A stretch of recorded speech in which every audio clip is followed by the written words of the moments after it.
Terima kasih Anda masih bersama kami di Kompas Petang, saya Cynthia Rompas. Saudara, setelah hampir 2 jam, Menpora Dito Aryo Tejo selesai menjalani pemeriksaan Kejaksaan Agung terkait kasus dugaan korupsi proyek BTS di Kemenkominfo.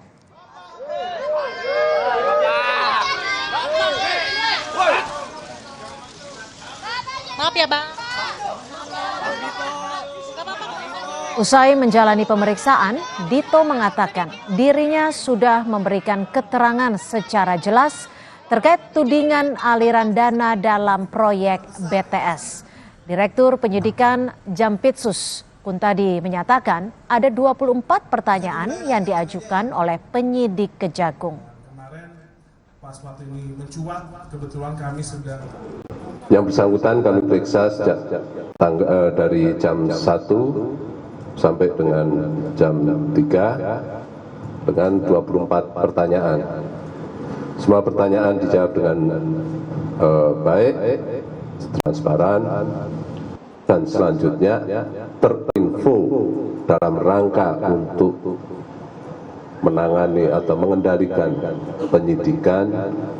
Ada upaya untuk mengumpulkan dan memberikan sejumlah uang, sehingga dari hal tersebut nampak jelas bahwa peristiwa ini tidak ada kaitannya dengan tindak pidana yang menyangkut proyek BTS paket 1 sampai dengan 5. Sebelumnya, Menpora Dito Aryo Tejo memenuhi panggilan Kejaksaan Agung menjalani pemeriksaan atas kasus dugaan korupsi proyek BTS di Kemenkominfo.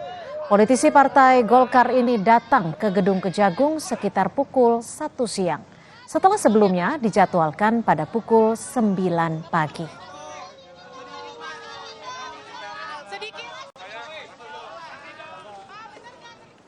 Sementara itu, Saudara, Presiden Joko Widodo meminta semua pihak menghormati proses hukum, termasuk Menpora Dito Aryo Tejo. Jokowi meminta Dito untuk penuhi pemeriksaan Kejagung dan beri keterangan dengan jelas. Hormati semua proses hukum.